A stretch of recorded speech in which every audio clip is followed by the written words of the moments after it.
नमस्कार दोस्तों, स्वागत है एक बार फिर आपके अपने YouTube चैनल जीवा स्टडी पर। मैं वरिष्ठ अध्यापक मुकेश कुमार जांगिड आपका स्वागत करता हूं। तो इस वीडियो में हम कलाम का माइनर टेस्ट 10 है ऑफलाइन टेस्ट सीरीज की रीट पात्रता का उसका मूल्यांकन मापन और आंकलन टॉपिक देख रहे थे, जो हर एक शिक्षण विधि में आपके लिए जो उपयोगी है। चाहे आप हिंदी, इंग्लिश, संस्कृत, एसएसटी कोई भी शिक्षण विधि ले लो, चाहे मैथ की ले लो, उसमें मूल्यांकन और जो मापन है वो आपका फिक्स टॉपिक है। हर शिक्षण विधि में और साइकोलॉजी में अलग से क्वेश्चन आते हैं और पूरे पेपर में 10 से 15 क्वेश्चन अकेले मूल्यांकन टॉपिक से आते हैं। तो इसको अच्छे से जानेंगे। आज अपना भाग नंबर 3 है। भाग 2 अपन देख चुके हैं। ठीक है, आज का पहला क्वेश्चन है, इसमें 20 क्वेश्चन है। 20 क्वेश्चन को आपको एज ए टेस्ट के हिसाब से देना और लास्ट में स्कोर बताना कि 20 में से कितना सही हुआ।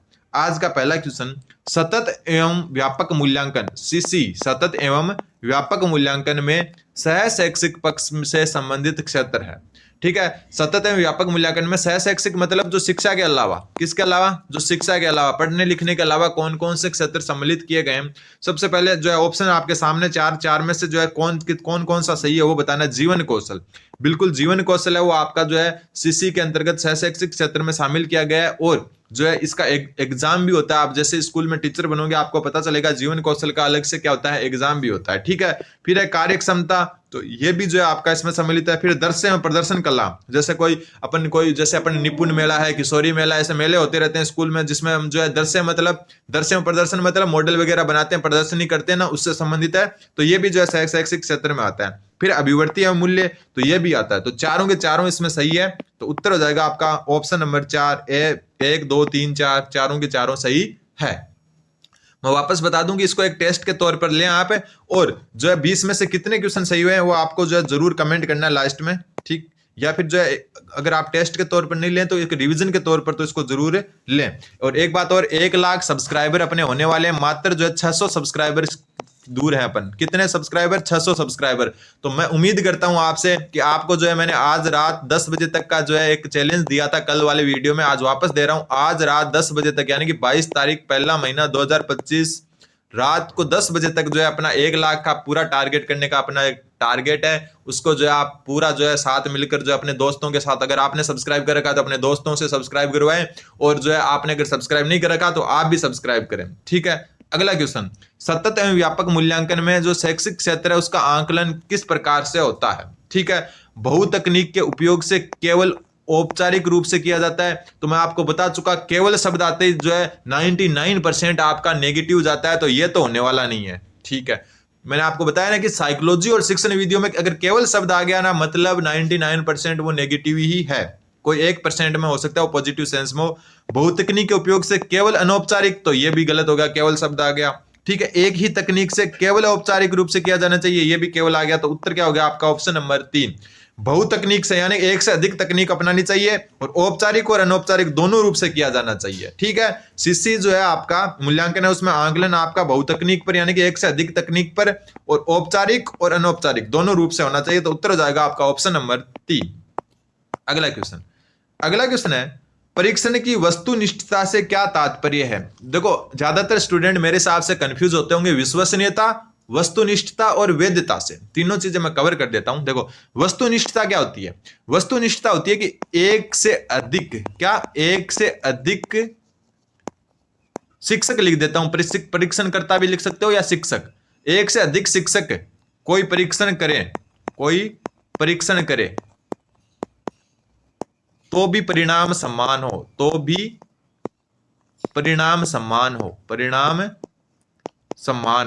मतलब कहने का क्या मतलब है, मानो कि मैंने एक 6ठी क्लास का मैथ का टेस्ट लिया, या एक वस्तुनिष्ठ परीक्षण किया उस पर 6ठी क्लास पर। ठीक है, या परीक्षण किया है, और जैसे मैंने 6ठी क्लास में परीक्षण किया, और मान लो एक कोई स्टूडेंट है रोल नंबर 1, उसके नंबर आ रहे हैं 30 में से 25, और मेरे अलावा अगर दूसरे कोई टीचर अगर वो टेस्ट लेते हैं, और फिर भी रोल नंबर 1 है उसका 30 में से 25 ही नंबर आ रहे हैं, मतलब सेम परिणाम रह रहा है, अलग अलग शिक्षक या अलग अलग व्यक्ति द्वारा परीक्षण करने पर भी, तो उसको कहते हैं वस्तुनिष्ठता। विश्वसनीयता क्या होती है?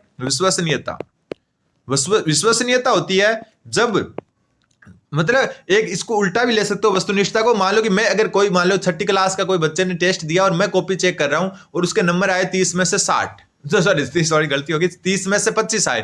ठीक है, और वही कॉपी चेक एक अदर टीचर कर रहा है मैथ का, और उसने भी अगर कॉपी चेक की उस रोल नंबर की, फिर भी 30 में से क्या है 25, मतलब अलग अलग शिक्षक द्वारा अलग अलग परीक्षणकर्ता द्वारा भी जो है टेस्ट लिया जाए, फिर भी जो है या फिर कॉपी चेक की जाए या फिर परीक्षण किया जाए, फिर भी परिणाम समान हो तो उसको वस्तुनिष्ठता कहेंगे। विश्वसनीयता में थोड़ा सा अलग है, इसमें है अलग अलग समय पर परीक्षा लेने पर भी परिणाम सेम आए, अलग अलग समय पर परीक्षण करने पर भी परिणाम सेम आए, परीक्षण करने पर परिणाम समान आए, परिणाम सम्मान आए। मतलब क्या हो गया कि मान लो कि आज आपने कोई एक पेपर या परीक्षण लिया, पेपर को आप परीक्षा से मत जोड़ो, मूल्यांकन को एक परीक्षण के लिए जोड़ो, चाहे वो किसी भी प्रकार का परीक्षण हो, ठीक है। तो आपने मान लिया कि कोई परीक्षण किया, आज कोई बच्चा जो है अपना जो है उसमें मान लो कि 70% प्रगति दिखा रहा है, 10 दिन बाद में वही परीक्षण वापस करते हो तो वही मतलब रिजल्ट आया आपका, मतलब ऐसा नहीं हो गया अब तो बहुत ऊपर नीचे हो गया, मामूली सा ऊपर नीचे हो जाए वो अलग बात है, मतलब उस लेवल में ही आए, उस रेंज में ही आए, तो मतलब आपका परीक्षण विश्वसनीय भी है, ठीक है। तो ये चीजें आपको वस्तुनिष्ठ और विश्वसनीय में ध्यान रखनी है, ठीक है। अब यहां पर बात हो रही है कि परीक्षा की वस्तुनिष्ठता से क्या तात्पर्य है, तो प्रश्नों में वस्तुनिष्ठता होनी चाहिए बिल्कुल, और अंकन में भी वस्तुनिष्ठता होनी चाहिए बिल्कुल। तो उत्तर क्या हो गया आपका ऑप्शन नंबर 1 व 2। प्रश्नों में वस्तुनिष्ठता मतलब उत्तर मान लो चाहे मैं चेक करूं या कोई और चेक करे, उत्तर वही माना जाना चाहिए कि जयपुर उत्तर है तो जयपुर ही उत्तर होगा। अंकन में वस्तुनिष्ठता मतलब मैं 1 नंबर दे रहा हूं तो दूसरा जो है चेक करेगा वो भी 1 ही नंबर देगा, ये होता है वस्तुनिष्ठता, ठीक है। तो उत्तर अंकन और प्रश्नों दोनों में होती है ये, तो उत्तर हो जाएगा ऑप्शन नंबर 3। अगला क्वेश्चन, मूल्यांकन की गुणात्मक तकनीक कौन कौन सी है, नीचे 5 ऑप्शन दिए हुए हैं। गुणात्मक तकनीक, गुणात्मक तकनीक मतलब जो गुणों का जो है गुणों का परीक्षण करें, क्या करें, गुणों का परीक्षण करें, ठीक है। एक तो गुणात्मक होती है, एक होती है मात्रात्मक। मात्रात्मक में क्या होता है, मात्रात्मक में क्या होता है, मात्रा होती है, मात्रा का मतलब हो गया अंक दिए जाते हैं, अंक प्रदान किए जाते हैं, क्या किए जाते हैं, अंक प्रदान। तो गुणों में गुणों का परीक्षण और मात्रात्मक में मात्रा का परीक्षण यानी अंक प्रदान किए जाते हैं। तो यहां पर गुणात्मक पूछा है तो अवलोकन, बिल्कुल अवलोकन से हम देख के गुण बताते हैं कि कोई बच्चे का अवलोकन करेंगे ये कैसा है क्या है, इसको देख रहे हैं हम कई दिनों से, ठीक है। आकस्मिक निरीक्षण यानी अचानक कोई निरीक्षण करते हैं वो भी गुणों का ही करते हैं। जांच सूची भी गुणात्मक है, संचय अभिलेख भी गुणात्मक है और रेटिंग स्केल भी गुणात्मक है, पांचों की पांचों गुणात्मक है। अब बात करें मात्रात्मक कौन सी हो सकती है, तो मात्रात्मक आपकी जो है परीक्षा हो सकती है। जैसे हम कोई परीक्षा लेते हैं वो मात्रात्मक है, क्यों, क्योंकि उसमें हम अंक प्रदान कर रहे हैं। तो मात्रात्मक और गुणात्मक दोनों में जो है आपको ध्यान रखना है। मात्रात्मक वो होती है जिसमें हम अंक प्रदान करते हैं जैसे परीक्षा वगैरह है, और गुणात्मक वो होती है जिसमें हम गुणों का परीक्षण करते हैं, उसके अनुशासन का, उसका रहन सहन का, उसके जो है हम जो है मतलब कक्षा में जो है उसके बोलने चालने के ढंग का, ये गुणात्मक होती है। मात्रात्मक जिसमें परीक्षा ली, नंबर प्रदान कर दिए कि उसने क्या जो है सीखा, सिलेबस क्या किया, तो ये अंतर होता है। तो ये सारी की सारी आपकी गुणात्मक तकनीक का नाम याद रख सकते हो। मात्रात्मक में सबसे जो है मेन कौन सी है, परीक्षा। अगला क्वेश्चन,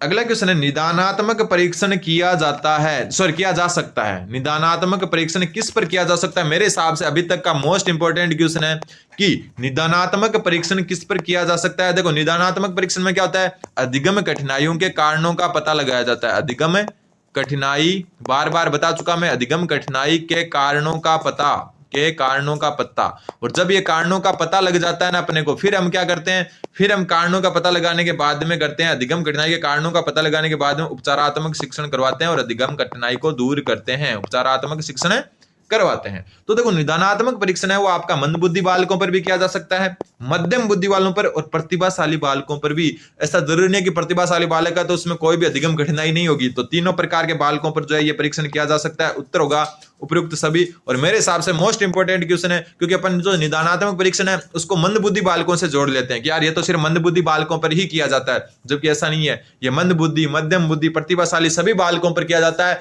और फिर जो अधिगम कठिनाई है उनका कारणों का पता लगाया जाता है, और जिस भी प्रकार की कठिनाई पाई जाती है उसमें उपचारात्मक शिक्षण में उसको दूर किया जाता है। तो सभी प्रकार के छात्रों पर यह किया जाता है। अगला क्वेश्चन है वस्तुनिष्ठ परीक्षा का दोष है। वस्तुनिष्ठ परीक्षा का दोष कौन सा है। वस्तुनिष्ठ परीक्षा मतलब जो है अपन ऊपर बात कर चुके हैं, एक प्रकार से हम एमसीक्यू परीक्षा टाइप से मान सकते हैं। इसमें विचारों की अभिव्यक्ति का पता नहीं चलता, बिल्कुल। आप वस्तुनिष्ठ या हम कह सकते हैं एबेसद्य वाले जो एबीसीडी या एबेसद्य वाले क्वेश्चन है, एमसीक्यू क्वेश्चन, उसमें क्या हम विचारों की अभिव्यक्ति का पता लगा सकते हैं, बिल्कुल नहीं, क्यों? क्योंकि उसमें तो सिर्फ उत्तर ऑप्शन में से देना है या फिर सत्य असत्य में से देना है कि जो है भारत की राजधानी मुंबई है, सत्य या असत्य। तो ये जो है अपने को जो है वस्तुनिष्ठ परीक्षा होती है ना, उसमें अभिव्यक्ति का पता नहीं चलता, वो तो अपन जो है बस सत्य असत्य ABCD कौन सा भी ऑप्शन हो सकता है, तो यही इसका सही उत्तर हो जाएगा। यही सबसे बड़ा दोष है इसमें, ठीक है। इसमें एक ऑप्शन उपयुक्त सभी है लेकिन उत्तर फिर भी क्या है, ऑप्शन ए का ध्यान रखना। क्यों? क्योंकि इनमें कम विश्वसनीयता पाई जाती है, जबकि वस्तुनिष्ठ परीक्षा सबसे ज्यादा विश्वसनीय होती है। इनमें व्यापकता की कमी होती है, ये बात मैं पिछली क्लास में जो है बता चुका। अपना तीसरा भाग चल रहा है, 2 भाग हो चुके मूल्यांकन और मापन के। जो है ना आपका निबंधात्मक परीक्षा होती है ना, कौन सी? निबंधात्मक। इसमें जो है व्यापकता की कमी पाई जाती है। इसमें क्या पाई जाती है? व्यापकता की कमी पाई जाती है। कमी का मतलब है, मान लो कि मैं आपको बोलूं पर्यावरण प्रदूषण पर निबंध याद करो, तो आप जो पर्यावरण प्रदूषण पर निबंध याद कर लोगे एक फिक्स चीज पर। लेकिन आपने MCQ या हम जो कंपटीशन एग्जाम देते हैं ना, उसमें मूल्यांकन से जैसे अब नया टॉपिक जुड़ा है राष्ट्रीय शिक्षा नीति 2020, उसमें क्वेश्चन एक आएगा, पढ़ना पूरा पढ़ रहा है, तो व्यापकता कितनी है? बहुत ज्यादा है। तो वस्तुनिष्ठ परीक्षा में व्यापकता कमी नहीं, बहुत जो है ज्यादा पाई जाती है। क्या पाई जाती है? ज्यादा। और विश्वसनीयता की कमी नहीं पाई जाती, विश्वसनीयता सबसे ज्यादा पाई जाती है। तो उत्तर हो जाएगा ऑप्शन नंबर ए, क्योंकि विचारों की अभिव्यक्ति नहीं कर सकते। विचारों की अभिव्यक्ति हम जो है निबंधात्मक प्रश्न में कर सकते हैं। फिर है कौन सा जो है उपलब्धि परीक्षण का महत्व नहीं है? उपलब्धि परीक्षण नाम से पता चल रहा है कि छात्र ने क्या कुछ उपलब्ध किया, उपलब्धि हासिल किया, अचीवमेंट हासिल किया पूरे सत्र के दौरान या सत्र के समाप्ति पर, तो वो होता है उपलब्धि परीक्षण कि छात्र ने क्या कुछ सीखा। तो उपलब्धि परीक्षण का कौन सा महत्व नहीं है? ठीक है, बहुत अच्छा क्वेश्चन है। ये भी क्वेश्चन है, यूनिक क्वेश्चन है। विद्यार्थियों का श्रेणी विभाजन करना। देखो वैसे विद्यार्थियों का श्रेणी विभाजन करना जो है वैसे गलत होता है, लेकिन उपलब्धि परीक्षण में जो है ये काम होता है कि कौन विद्यार्थी जो अच्छा सीख रहा है और कौन विद्यार्थी जो है एवरेज सीख रहा है, ठीक है, और कौन विद्यार्थी जो है कम सीख रहा है। इससे श्रेणियों का विभाजन हो जाता है और उससे हम जो है अपने आगे की योजना जो है उस हिसाब से संचालित कर सकते हैं। विद्यार्थियों को अनुत्तीर्ण करना, यही इसका उत्तर हो जाएगा। ये जो है उपलब्धि परीक्षण का कोई भी जो है महत्व नहीं है और ना ही कोई जो है उपलब्धि परीक्षण का उद्देश्य है कि विद्यार्थियों को अनुत्तीर्ण यानी फेल करना जो उद्देश्य नहीं है। जो शैक्षिक निर्देशन देना, बिल्कुल उपलब्धि परीक्षण देखो मैंने बता दिया ना, श्रेणी विभाजन करेगा तो अपने को पता चलेगा कि किस विद्यार्थी को किस हिसाब से निर्देशित करना है या शिक्षा देनी है। तो ये भी सही है, ये भी सही है। दूसरा गलत है क्योंकि अनुत्तीर्ण करना जो है उपलब्धि परीक्षण का महत्व नहीं है। अगला क्वेश्चन, प्रेरणा भी, बिल्कुल प्रेरणा भी है इसमें। अगर कोई विद्यार्थी अच्छा कर रहा है तो उसको प्रेरित भी होगा। अगला क्वेश्चन है आपका, ये अच्छा क्वेश्चन है और सबसे ज्यादा घुमा हुआ क्वेश्चन है। घुमा मतलब सबसे ज्यादा एग्जाम में आया हुआ, CTET में भी बहुत बार आ चुका है, रीट में भी और यहाँ तक कि सेकंड ग्रेड में भी आ चुका है। CC सतत एवं व्यापक मूल्यांकन में व्यापकता का आशय निम्नलिखित में से किससे नहीं है? तो देखो विषयों की व्यापकता, उपकरणों की व्यापकता और दायरे की व्यापकता, प्रश्नों की व्यापकता से नहीं है। ध्यान रखना, इंपॉर्टेंट बनता है। जो CC है उसमें व्यापकता का तात्पर्य प्रश्नों की व्यापकता से कदे भी नहीं है, ध्यान रखना। अगला क्वेश्चन है मूल्यांकन का निकटतम संबंध किससे होता है? बहुत अच्छा क्वेश्चन है कि मूल्यांकन का सबसे निकटतम संबंध किससे होता है? क्या विषय वस्तु से होता है? बिल्कुल नहीं। क्या मूल्यांकन प्रवृत्तियों से होता है? बिल्कुल नहीं। किससे होता है? उद्देश्यों से। उत्तर हो जाएगा ऑप्शन नंबर 3। मेरे हिसाब से ये भी एक अच्छा क्वेश्चन है कि मूल्यांकन का निकटतम संबंध होता है आपका उद्देश्यों से। और मेन ये इंपॉर्टेंट इसलिए भी बनता है कि यहाँ पर जो ऑप्शन बहुत अच्छे दिए हुए हैं, विषय वस्तु से बिल्कुल नहीं। यहाँ दूसरा बहुत अच्छा लग रहा है अपने को कि उत्तर यही हो सकता है कि मूल्यांकन प्रवृत्तियों से होता है, तो ये भी नहीं होता। सीखने की क्रियाओं से भी नहीं होता, उद्देश्यों से होता है। मूल्यांकन का निकटतम संबंध होता है शैक्षणिक उद्देश्यों से या उद्देश्यों से। उत्तर हो जाएगा ऑप्शन नंबर 3। अगले क्वेश्चन पर जाने से पहले मैं वापस आपको जो है अपना प्रण याद दिला देता हूं। आपका जो किया हुआ एक जो वादा है कि आज रात 10 बजे, कितने? आज रात 10 बजे, 22 तारीख है आज, 22 तारीख पहला महीना 2025 रात 10 बजे तक अपन जो है 1 लाख सब्सक्राइबर का आंकड़ा पार करने। इसके लिए आप सभी जो है हेल्प करें और सपोर्ट करें और अपने दोस्तों को शेयर करें। जिसने सब्सक्राइब नहीं कर रखा सब्सक्राइब भी जरूर करें, क्योंकि आगे मेंस एग्जाम भी आने वाला है, उसमें भी आपकी तैयारी जीवा स्टडी पर जारी रहेगी। अगला क्वेश्चन है मूल्यांकन उपयोगी है। थोड़ा सा सही से जो है PDF नहीं बनी हुई इसकी। मूल्यांकन किसके लिए उपयोगी है? विद्यार्थी की प्रगति जानने के लिए, बिल्कुल।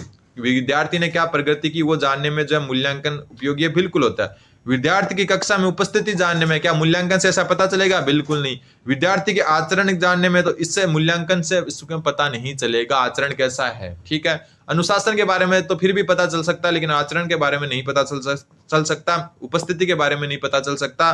तो इनमें से सभी ऑप्शन, उपयुक्त सभी होते हुए भी क्या है? उत्तर होगा इसका ऑप्शन नंबर 1। अपन क्या करते हैं, उपयुक्त सभी बस आ गया तो बिना देखे ही टिक कर देते हैं, जबकि देखो 2 क्वेश्चन ऐसे आ चुके हैं जिसमें इनमें से सभी या उपयुक्त सभी है, फिर भी उत्तर अलग ही आया है। तो मूल्यांकन विद्यार्थी की प्रगति जानने में उपयोगी है। अगला क्वेश्चन, निम्नलिखित में से किस आंकलन को रचनात्मक आंकलन के सदृश देखा जाता है? रचनात्मक आंकलन होता है शिक्षण के दौरान आंकलन। क्या है? सत्र के दौरान, यानी कि पूरे सत्र भर चलता रहता है जो है सत्र के दौरान, चाहे वो आवधिक रूप से हो या निरंतर हो। ठीक है, रचनात्मक आंकलन जो है वो किससे जो है उसका दूसरा नाम हम कह सकते हैं या फिर जो है उसके सादृश्य से होता है आपका अधिगम के लिए आंकलन। ध्यान रखना, जहां पर के लिए आ जाए तो वो हो गया आपका रचनात्मक, और अधिगम का आंकलन आ गया तो ये हो गया आपका योगात्मक आंकलन। कौन सा आंकलन हो गया? ये योगात्मक आंकलन। ठीक है, योगात्मक आंकलन का पूछे तो अधिगम का आंकलन, और रचनात्मक पूछे तो अधिगम के लिए आंकलन। तो उत्तर हो जाएगा ऑप्शन नंबर 2। अगला क्वेश्चन, ये जो मूल्यांकन की एक परिभाषा है किसने दी है वो बताना है। मूल्यांकन एक ऐसी क्रमबद्ध प्रक्रिया है जो हमें यह बताती है कि बालक ने किस सीमा तक किन उद्देश्यों की प्राप्ति की है। उक्त परिभाषा किसने प्रस्तुत की? मूल्यांकन एक ऐसी क्रमबद्ध प्रक्रिया है जो हमें यह बताती है कि बालक ने किस सीमा तक किन उद्देश्यों की प्राप्ति की। उक्त परिभाषा किसने प्रस्तुत की? तो ध्यान रखना, डांडेकर, इंडियन थे ये। डांडेकर ने क्या बोला कि मूल्यांकन एक ऐसी क्रमबद्ध प्रक्रिया है जो हमें यह बताती है कि बालक ने किस सीमा तक किन उद्देश्यों की प्राप्ति की। अच्छी परिभाषा याद रख लेना। फिर आता है आपका अगला क्वेश्चन, मानदंड संदर्भित मूल्यांकन की विशेषता बताओ। ठीक है, ये दो प्रकार के होते हैं, एक तो मानदंड हो गया, एक होता है मानक संदर्भित। क्या होता है? मानक संदर्भित। दोनों को ध्यान रखना है, एक मानक संदर्भित मूल्यांकन और एक मानदंड संदर्भित मूल्यांकन। नाम से पता चल रहा है, मानदंड वाले में क्या होता है? पहले से मौजूद मानकों के आधार पर, मौजूद मापदंड या मानक कह सकते हैं, मापदंड के आधार पर मूल्यांकन,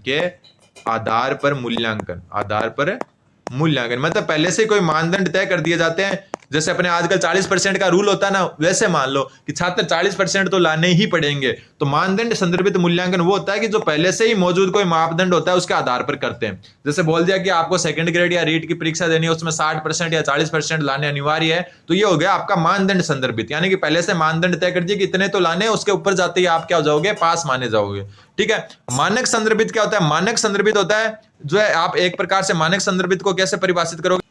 जो मानक संदर्भित होता है ना, वो होता है तुलनात्मक, यानी कि दो छात्रों में तुलनात्मक रूप से होता है। जैसे जो है अपन मेरिट वाला सिस्टम होता है वो ऐसे ही तो होता है कि किसके ज्यादा नंबर है वो अच्छा है। ठीक है, तो मानक संदर्भित होता है दो में तुलनात्मक रूप से, और मानदंड संदर्भित पहले से मौजूद मानदंड के आधार पर। जैसे हमने रीट का क्या है कि 60% और 55% का क्राइटेरिया है ना, कि जो है कई कैटेगरी वाले 55% और जो है रिजर्व अनरिजर्व वाले जो है यूआर कैटेगरी वाले 60%, यानी कि इनसे ऊपर आते आप पास माने जाओगे। तो ये हो गया आपका मानदंड, पहले से मानदंड तय है। मानक संदर्भित कौन सा होता है? तुलनात्मक होता है कि ऊपर के जो 100 पोस्ट है तो ऊपर के 100 है कैटेगरी के हिसाब से उनको लेना है। तो ये हो गया आपका मानक संदर्भित। तो यहां पर बोला कि मानदंड संदर्भित मूल्यांकन की कौन सी विशेषता है? तो देखो, सबसे पहले स्वामित्व स्तर का निर्धारण करना, मतलब जो है एक स्वामित्व स्तर का निर्धारण अभी मैं पहले कह चुका ना, पहले से ही निर्धारित कर लेते हैं मानदंड। तो स्वामित्व स्तर का निर्धारण कर लेते हैं। स्वामित्व स्तर का मतलब होता है, स्वामित्व स्तर मतलब कि 60% से ऊपर वाला पास माना जाएगा, पात्र माना जाएगा। तो ये बिल्कुल सही बात है। फिर उपलब्धि की मापदंड से तुलना, तो उपलब्धि की जो है मापदंड से तुलना, ये भी जो है फिक्स कर लिया जाता है। ये मापदंड पहले से जो है तय कर लिए जाते हैं कि 60%, तो ये भी बिल्कुल सही है। सॉरी। फिर आपका उपलब्धि की अन्य विद्यार्थियों से तुलना, तो अभी मैं ऊपर बात कर चुका, अन्य विद्यार्थियों से तुलना कब की जाती है?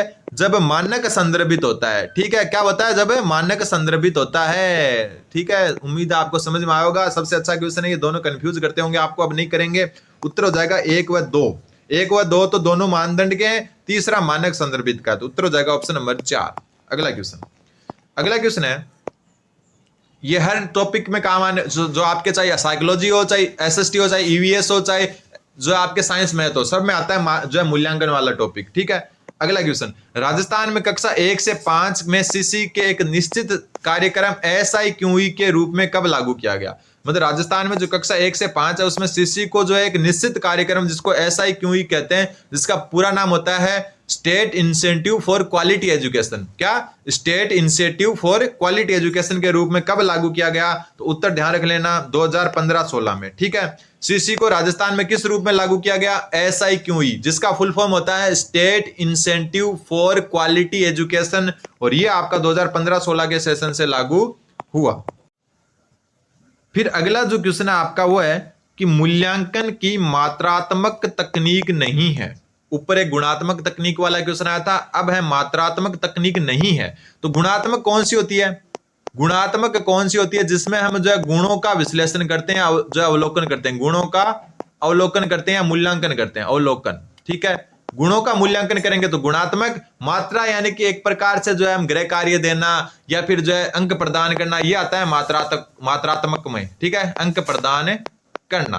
तो दत्त कार्य, गृह कार्य क्या गुणों का अपना जो है कर रहा है? बिल्कुल नहीं। दत्त कार्य या गृह कार्य ये आपका जो है गुणात्मक नहीं होकर क्या होता है? मात्रात्मक होता है। तो ये तो जो हो गया। फिर मौखिक परीक्षा, जो भी मौखिक परीक्षा लेंगे उनमें भी हम क्या करेंगे? अंक प्रदान करेंगे। तो ये भी जो है आपकी जो है क्या हो गई? मात्रात्मक हो गई। फिर लिखित परीक्षा, तो ये तो एक ही बात हो गई, तो ये भी क्या हो गई आपकी?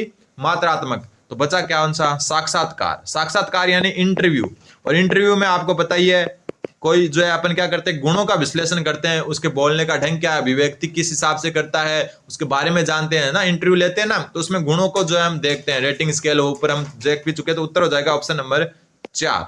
अगला क्वेश्चन, निम्न में से कौन सा एक उत्तम परीक्षण की विशेषता है? तो कोई भी उत्तम परीक्षण होगा वो क्या होगा? वैधता होगी। वैधता मतलब जिस कार्य के लिए बना है उस कार्य को पूरा करेगा, जिन उद्देश्यों के पूर्ति के लिए बना है उन उद्देश्यों को पूरा करेगा। विश्वसनीयता होता ही है, व्यापकता होती है। तो उत्तर हो जाएगा उपयुक्त सभी। अगला क्वेश्चन है, सत्य असत्य प्रकार के प्रश्नों का अन्य किस नाम से जाना जाता है? तो सत्य असत्य जो प्रश्न है उनको अन्य किस नाम से? तो एकांतर अनुक्रिया। एकांतर अनुक्रिया का मतलब है या तो सत्य है या असत्य, दोनों में से एक बात चलती है ये एकांतर क्रम में। तो ये होता है एकांतर अनुक्रिया प्रकार के क्वेश्चन, सत्य है असत्य प्रकार के। अगला क्वेश्चन है आपका, निम्न में से कौन सा निर्धारण मापनी यानी कि रेटिंग स्केल का प्रकार है? बहुत अच्छा क्वेश्चन है ये। निम्न में से कौन सा जो है एक रेटिंग स्केल का प्रकार है? तो देखो, रेटिंग स्केल के प्रकार अंकिक यानी अंकों के आधार पर भी रेटिंग हो सकती है कि 10 में से 7 नंबर दूंगी, 10 में से 6 नंबर दूंगी। ठीक है, ग्राफिक की हो सकता है, मतलब ऐसे बना दिया कि इतने इतने इसमें इतने, ऐसे ग्राफिक भी हो सकती है। और बाध्य चयन, ये अच्छा नाम है, बाध्य चयन। रेटिंग स्केल बाध्य चयन प्रकार की भी हो सकती है। उत्तर हो जाएगा उपयुक्त सभी। अगला क्वेश्चन आपका, उपलब्धि परीक्षण का सही क्रम लिखिए। मतलब कोई आप उपलब्धि परीक्षण करना चाहते हो, उसका जो निर्माण कैसे करोगे, उसका क्रम लिखना है। तो देखो, क्रम से लिखे हुए ध्यान रख लेना। सबसे पहले परीक्षण का स्वरूप बनाएंगे, ठीक है। उसके बाद ब्लूप्रिंट निर्माण करेंगे। ब्लूप्रिंट निर्माण के बाद प्रश्न पत्र, ये ध्यान रख लेना, ब्लूप्रिंट पहले बनता है, प्रश्न पत्र बाद में बनता है। और फिर अंकन योजना, देखो अंकन योजना उससे भी लास्ट में बनती है। ठीक है, सबसे पहले स्वरूप बनेगा, फिर ब्लूप्रिंट, फिर प्रश्न पत्र, फिर अंकन योजना। तो 1 2 3 4 जो है क्रम से लिखे हुए हैं ये पहले से ही। तो उत्तर हो जाएगा ऑप्शन नंबर 1। अगला क्वेश्चन, और आज का लास्ट क्वेश्चन, निदानात्मक परीक्षण क्यों आवश्यक है? यह आवश्यक किस किस क्षेत्र में है? तो अधिगम कठिनाइयों के कारणों का पता लगाने में, बिल्कुल। अधिगम कठिनाइयों को दूर करने में, इसके लिए क्या किया जाता है? उपचारात्मक शिक्षण किया जाता है। ठीक है, लेकिन उपचारात्मक शिक्षण जो है किसका, जो है इसका आधार क्या होता है? निदानात्मक परीक्षण होता है, इसके आधार पर ही इसका उपचार किया जाता है। तो ये भी इसमें ही शामिल होगा। फिर शिक्षण प्रक्रिया में सुधार के लिए, बिल्कुल। तो उत्तर क्या हो जाएगा? उपयुक्त सभी। तो ये आज के जो आपके 20 क्वेश्चन थे और अच्छे क्वेश्चन थे। हर सब्जेक्ट में जो आपका जो है कोई भी सब्जेक्ट हो, उनकी हर शिक्षण वीडियो में ये क्वेश्चन होते हैं मूल्यांकन से। उम्मीद आपके समझ में आया होगा। सबसे ज्यादा नंबर वाला टॉपिक है ये। और आपको वापस याद दिला देता हूं, जीवा स्टडी के आज 1 लाख सब्सक्राइबर पूरा करवाने में जो है आप अपना जी जान लगा दें, लक्ष्य को प्राप्त करें और जल्दी से सब्सक्राइब करें। आपने सब्सक्राइब कर रखा तो अपने दोस्तों से करवाएं। आज रात 10 बजे तक अपने को 1 लाख सब्सक्राइबर पूरे करने हैं। धन्यवाद, बन रहे हैं जीवा स्टडी के साथ।